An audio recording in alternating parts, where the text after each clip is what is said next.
What is up, people of the extranet? Tyler here with Random Automotive. Today I've got my 89 Jeep Wrangler. You've seen this on the channel quite a bit, and as you can tell by the spider webs, I really don't drive it very much. I've had it back for about 2 years. I've drove it about 2,000 miles and have not done an oil change on it since I got it back. So you sounds like a long time, but mileage-wise it's not too bad. So we're going to do that today. Sorry for the background noise. The van's running. I'm letting the batteries charge, but essentially, looking at this motor, it's a very tired 258, 250,000 miles. About 6 years ago, I rebuilt the entire top end, but not the bottom end. So, time for an oil change. We're going to look at just the condition of the oil. As you can see, it's about as dark as it probably can get, although I just checked it. It was darker the first go around. She does run good. You do see a little bit of a puddle right there. That is power steering fluid. That's a little bit of a leak from the gearbox that, I'll get to eventually, but for now we're going to go ahead and replace our dipstick in there, open up our oil filler cap, and go underneath.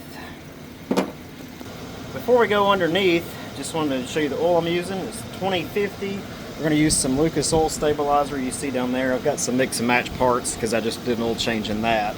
Not exactly the oil it calls for, but it's a little bit thicker, a lot bit thicker. I think it's going to help out a little bit, especially in the winter months. I don't have to do an oil change on this, but every so often, so it's not a big deal. And we've got a Wix filter. We're using the 51626. This is for the AMC 258. This is a carbureted, pretty much flat, or inline 6.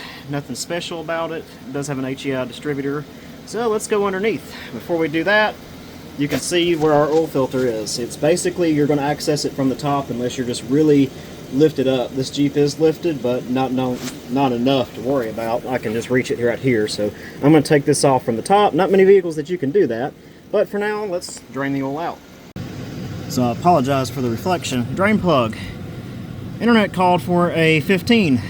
This was not a 15. Way bigger, so I tried a 19, and it was trying to strip it out. 18 was too small, so I tried a 3/4 inch. And that was pretty close. So I want to say a 3/4 inch. You can see this one's a little stripped out. I don't know if this is original or if this is one that I bought or somebody bought later on. So at any rate, just know that it could be anywhere from a 15 millimeter to a 3/4 inch. So yeah, but anyway, let's remove that and see if we make a mess. Not too bad. And oil is black, and I'm just going to try to keep it from spilling. Okay, so like I said earlier, the good thing about these filters is that they're up top, and I've already got it loosened, so it's pretty easy to get to. The bad thing is there's really no good way to drain it. So I've got the drain pan ready, and we're just going to hope for the best here, but if I can get it in an upright position, the spill will be minimal, and it was. And you'll see that what's residuals dripping down in the pan. And here's our oil filter. So perfect, not too bad. Just check and look around the edges and see if there's any debris, and there is. So it's definitely an old and tired motor, but that was a better oil filter removal.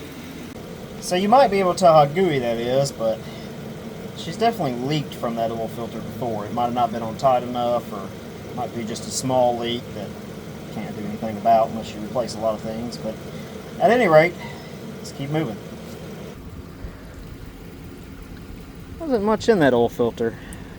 I haven't ran it in a while, but I don't know if I should be a little concerned about that or not. It's pretty dry in there. So I've coated my finger with a little bit of oil.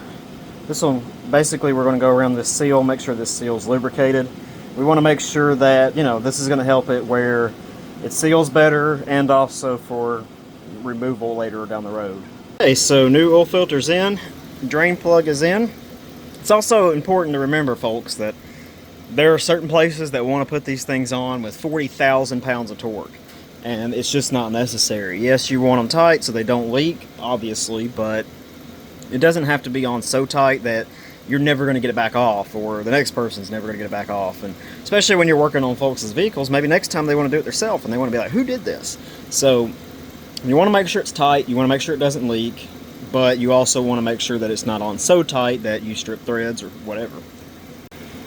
Alright, so first core, it's going to be your Lucas Oil Stabilizer. When you take the cap off, you want to make sure that you get the entire plastic out of the way. You don't want to end up in your engine. And then I essentially, if I can, just let it sit there. This stuff is like molasses. It will take a while to get in your engine. So some people recommend mixing it with your oil. You still got to pour it out to mix it with your oil, so it's still going to take just as long. So really, I just let it do its thing. Alright, so adding the 520 now. This engine, anything that I look up and see, calls for anything between 5 and 6 quarts. So I've added a quart of the Lucas Oil Stabilizer. I'm putting in 4 of 5W20, and we're just going to check and see what our dipstick looks like. And if we're a little low, then we'll start on that 6th quart. But if we are not, then we are pretty good. So let's check it out. So I don't know if you can really see it, but she's just above the low line. So we're going to go ahead and put in about a half a quart and see where we are. Alright, so everything's out from underneath. I've got all my tools situated, but nothing's in the way of the engine, so we're good to go. So looking underneath, there's one little drip of oil there, but I believe that's just residual. The drain plug looks dry. Underneath the filter, which you can't really see by this camera view, but everything looks dry. So we're good to start. Alright, 251,000 miles. I don't know the last time I drove it or started it. I'm not sure if the battery gauge is reading correctly, but it's reading 8, so she may not start at all. But at any rate, just remember we do have a dry filter. Again, I've said it before, but I'll say it again. I don't think it's a big enough issue to worry about dry starting it for just a few seconds. So we're in neutral. Let's see if she'll crank. One pump of the gas.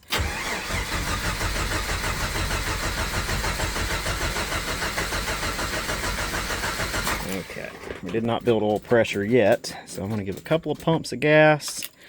We want to keep a close eye on that oil pressure gauge.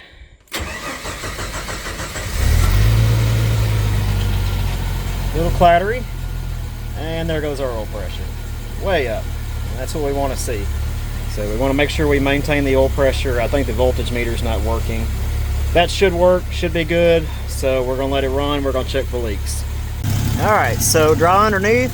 She's running like a sack of potatoes, but that might be another issue. We're going to see if she comes out of it. But mainly right now, we just want to watch and make sure that our oil pressure looks good, and it does. So I'm going to check on a few other things, but I'm going to let her run for the time being. Alright, so it's going to run a little rough because it hasn't ran in a while. It's got to kind of get used to the world again. But I just want to make sure that our filter not dripping. We look good there. We're going to look underneath and make sure our pan's not dripping, or the drain plug's not dripping. And I did spill a little bit on the front end, so I totally expect some smoking. And she always smokes out the back anyway, so especially when she hasn't ran in a while. Alright, so about 30 minutes after running, she's definitely cleared up a lot. Idle's picked up, probably a little too high, but that has nothing to do with the oil change. And the oil pressure is holding about 65 psi at idle, which is a little bit high idle, so I think we're good. So all is well, no leaks, so we'll call this a good one. If you guys enjoyed this video, be sure to give it a thumbs up. Leave a comment down in the description if there's anything we could do different, or just want to tell your own experience. And until next time, we'll catch you in the next one.